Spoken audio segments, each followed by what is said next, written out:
Investir et entreprendre dans l'immobilier, plusieurs personnes en rêvent, mais Audrey Cédric Belrose l'a fait. C'est ce que vous allez découvrir au cours de l'échange que j'ai eu avec lui et où il a eu la générosité de nous partager son parcours depuis la France jusqu'en Martinique. Alors, si tu souhaites découvrir des pépites d'un investisseur et d'un entrepreneur aiguisé, je t'invite à rester jusqu'à la fin. Mais avant tout, je vais commencer par me présenter. Mon nom est Christelle Guening et je suis investisseuse dans l'immobilier au Canada. Je suis également consultante en intelligence financière et en investissement immobilier. J'accompagne les femmes et hommes qui souhaitent augmenter le niveau de leur compte bancaire et qui souhaitent développer un patrimoine et une liberté financière à réaliser leurs objectifs. Alors, si c'est quelque chose qui te parle, je t'invite à faire deux choses. La première, c'est de t'abonner. Et la deuxième, c'est d'activer la cloche de notification pour être avisé de chacune des vidéos que je vais produire et qui pourra t'édifier. Voilà. Est-ce que tu peux nous dire un peu, Audrey, qu'est-ce que tu fais? Oui, bonjour Christelle, bonjour à ta communauté. Je m'appelle Audrey Cédric Belrose. Je vis actuellement en Martinique, hein. Là, il fait beau, on est confiné, mais c'est cool, c'est cool. Oui, effectivement, comme tu l'as dit, je suis un entrepreneur investisseur. Pourquoi je dis entrepreneur investisseur? Parce que pour moi, l'investissement, c'est un business comme un autre, puisque je suis dirigeant de 3 sociétés, un garage en Martinique, euh, une société de consulting et une société de sous-location. Et c'est toujours la même chose. C'est toujours la même chose. Il y a une partie opérationnelle, il y a une partie finance, et puis il y a une partie marketing, vente. Donc voilà. OK. Fait que garage, immobilier, Oui. Société de sous-location, gestion locative. sous-location. OK, gestion locative. Ah, super intéressant. Et comment est-ce que tu arrives à concilier tout ça? Je pense quand même qu'il y a un fil commun entre les trois.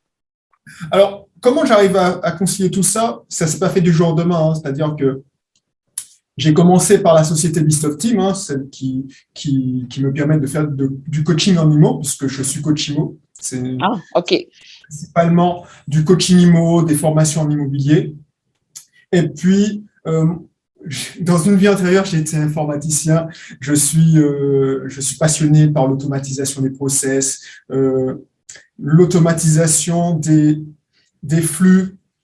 Donc, du coup, ce que je fais, c'est que je ne travaille pas dans le système, hein. C'est-à-dire quand j'ai acheté le garage, il était en quête de questions que je puisse passer ma journée. Déjà, je ne suis pas mécanicien, tu as vu l'humain.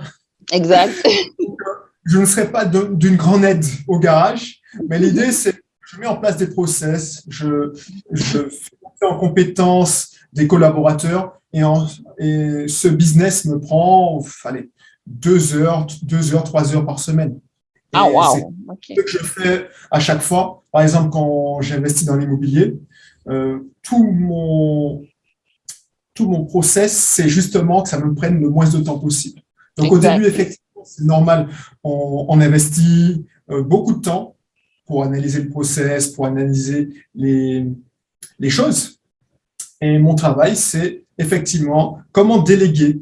Déléguer, par exemple, je fais de la location saisonnière en Martinique, comment déléguer le ménage, comment déléguer, par exemple, en mettant le marketing.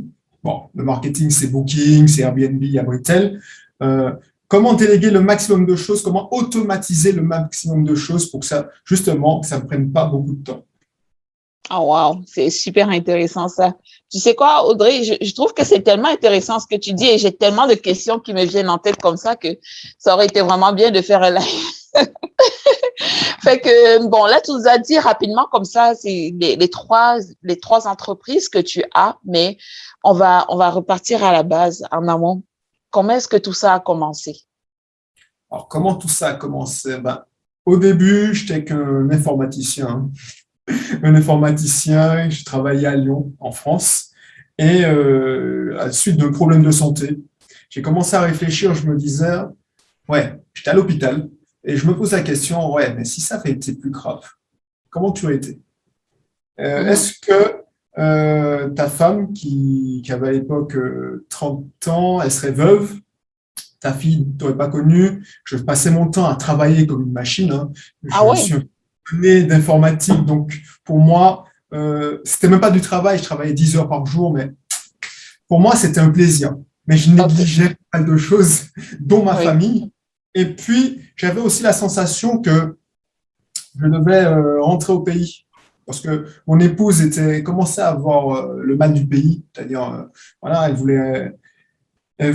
se disait, tiens, notre fille, eh ben, elle a encore ses 4 grands-parents de vivants, et c'est dommage qu'elle voit ses grands-parents à travers Skype, à travers les visios, et mhm, qu'on aille, allez, tous les ans au pays. Donc, ce mhm. serait bien.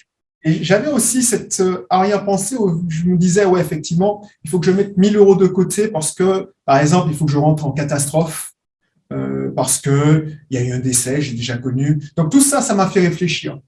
Ok, Donc, du coup, j'ai cherché en me disant, tiens, effectivement, tu es responsable informatique, tu gagnes bien ta vie, mais il n'y a pas que ça. Il y a plus gros, il y a plus important, c'est le temps avec la famille, le temps avec les proches. Du coup, j'ai cherché un moyen pour justement ne pas dépendre que de mon salaire.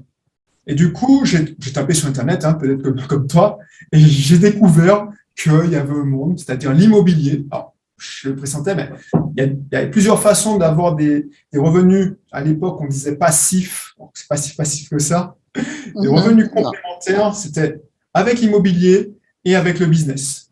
Donc, du coup, bon, j'ai remis au bout du jour une société que j'avais lancée pour le fun, Bisoft Team, et j'ai accéléré sur l'investissement immobilier aux Antilles, en Martinique. Donc, j'ai acheté 3 locations courte durée, 3 petits bungalows près de la plage, 3 studios. Et puis, Comment les euh, as-tu achetés sur fonds propres ou bien tu as eu un prêt bancaire? alors j'ai eu un prêt bancaire, c'est-à-dire que, alors, bizarrement, hein, les Antilles, c'est considéré comme la France, sauf pour certaines banques. Certaines banques te disent, ouais, c'est l'étranger, on vous prête pas parce que c'est en Martinique, c'est en Guadeloupe. Donc, du coup, Ah, je suis tombé sur une banque qui a bien voulu jouer le jeu. Donc, effectivement, le financement, c'était pas la partie difficile.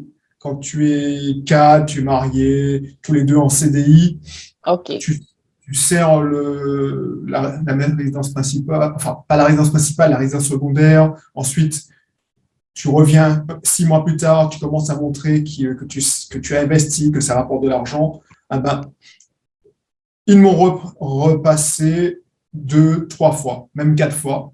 Et après, ils m'ont bloqué, effectivement, puisque en France, on prend que 70% du loyer empoché. Donc, Ah, ok. C'est quand même 70%, c'est intéressant. Parce que ici, 70%, c'est 50%. 50%, OK. Oui. À 70%, mais mécaniquement, tu te retrouves bloqué. Parce que déjà, tu dépasses ton taux d'endettement. Les Et la ratios chance, d'endettement, oui. Ça monte très vite. c'est ça. Et du coup, j'ai dû continuer à acheter, mais en société. Mhm. Voilà, voilà. Donc, voilà comment ça a commencé, hein. Ensuite, quand j'ai commencé à voir que mes revenus complémentaires couvraient toutes mes charges, les emprunts, tout ça, j'ai pas attendu longtemps, hein. J'ai fait plus 500 €, j'ai calculé, j'avais un cash flow de plus 500 €. Je me suis dit, ouais, je démissionne. On a la Ah chance ouais. d'avoir un statut particulier, des indemnités. Donc, j'ai négocié mon départ. Et en France, on a la chance d'avoir 18 mois d'indemnité de chômage. Bon. 18 mois. Ouais, donc, du coup, ça te permet de. Alors, 18 mois, 24 mois, ça dépend des époques. À l'époque, c'était 18 mois, il me semble. Et ça m'a donné une petite vision à court terme. Je savais que je devais faire exploser mon business, Bisoft Team, en 18 mois. J'étais déjà OK. libre financièrement, j'avais déjà 500 € de cash flow, mais bon, 500 €, c'est Mais pas mal. 500 euros, ça ne remplace pas un salaire de cadre quand même. Exactement. Exactement. Donc, du coup, en plus, mon épouse, ben, on recommence à zéro. On a monté le cabinet, elle est psychomotricienne, donc on a monté le cabinet libéral. Donc, on avait 500 €. on avait les 80% de mon ancien salaire pendant 18 OK. mois. Donc, on OK. Ça pouvait aide. prendre ce risque-là. Et Dieu merci, ben, le cabinet, ça a fonctionné très fort. On a ouvert un deuxième cabinet l'année suivante. Et puis, Bisoft Team, maintenant, avec les activités de coaching, où j'aide les gens à investir dans l'immobilier, en Martinique, en métropole, ah ben, ça marche fort. Donc, j'ai pu racheter un garage. Enfin, j'ai Oui. diversifié. Oui, tu sais, ce petit bout de ta vie-là, ça m'intéresse beaucoup parce que justement, je suis dans cette phase-là où, tu sais, comme tu sais, je suis en congé maternité. Et oui, en congé maternité, on a un certain niveau de remplacement de revenus, beaucoup moins que le 80% que tu recevais. Et justement, je compte sur les cash flows de certains investissements immobiliers. Mais le but après, c'est justement de pouvoir vivre d'entreprise, de pouvoir vivre de l'entrepreneuriat, parce que l'investissement immobilier, c'est aussi de l'entrepreneuriat, de pouvoir vivre de ça à la fin de mon congé maternité. Par contre, ça prend vraiment ça prend d'avoir déjà un bon mindset, parce que pouvoir se dire, je me jette comme ça, je ne compte plus sur mes revenus d'emploi qui étaient sûrs lorsque je vais, après le 12 mois, dans le fond, mon congé, c'est 12 mois, après cette année-là, ça prend vraiment de pouvoir surmonter certaines peurs, de lâcher prise, de pouvoir surmonter certaines peurs.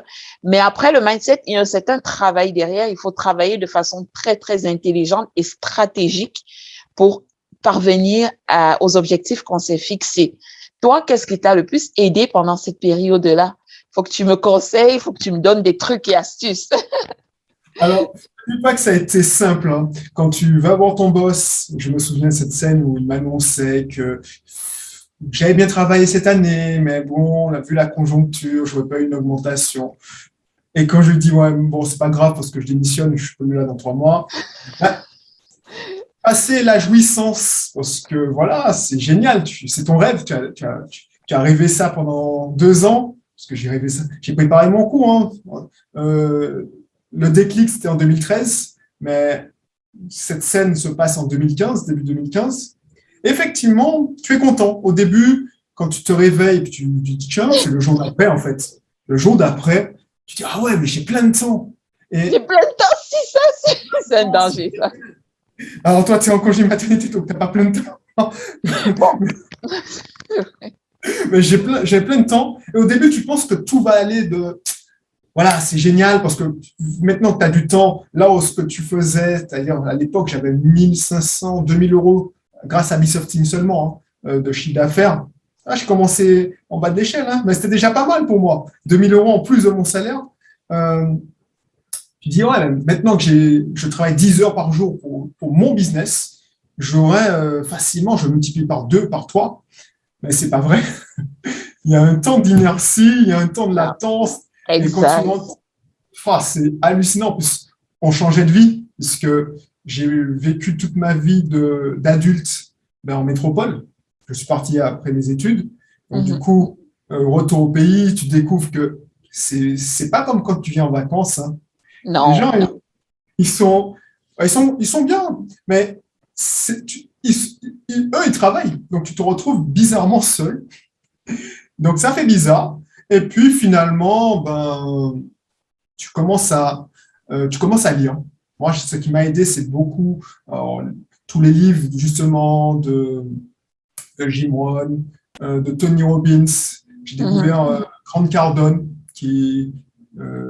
c'est ça qui m'a aidé, hein. Tu commences aussi à regarder si autour de là où tu es, par exemple en Martinique, j'ai réussi à trouver une communauté de OK. personnes qui pensaient comme moi. Donc ça aide bien. Il ne faut pas Oui. rester isolé parce que franchement, rester isolé, j'ai fait ça 3 mois. Euh, Tu commences à Tu regarder la télé. regresses. Ah ouais, tu regardes Netflix, tu regardes tout, et tu restes coincé et tu régresses, comme tu dis. Oui. OK, OK, OK, OK, parfait. C'est ça. Donc, la première chose, c'est vraiment de bien s'entourer. C'est ça, c'est ça. De lire, de beaucoup alimenter son mindset et bien s'entourer. Trouver des mentors. Alors, j'ai eu la chance de trouver un mentor qui était déjà bien plus avancé que moi, hein, en Martinique, qui était libre financièrement. On a construit pas mal de choses ensemble. On est toujours partenaires. Cette personne avait 2 ans d'avance parce que, en fait, c'est lui qui m'a dit, mais tu es déjà libre financièrement, André. Parce que c'est ça le truc, c'est que quand on est dans le métro boulot dodo, on a toujours ce petit tuteur du salaire qui rentre.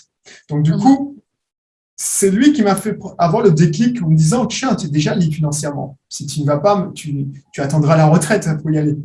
C'est ça.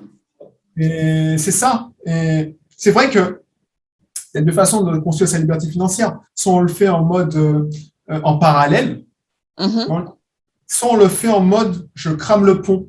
Donc, je passe sur le pont, je brûle le pont et je ne peux plus reculer.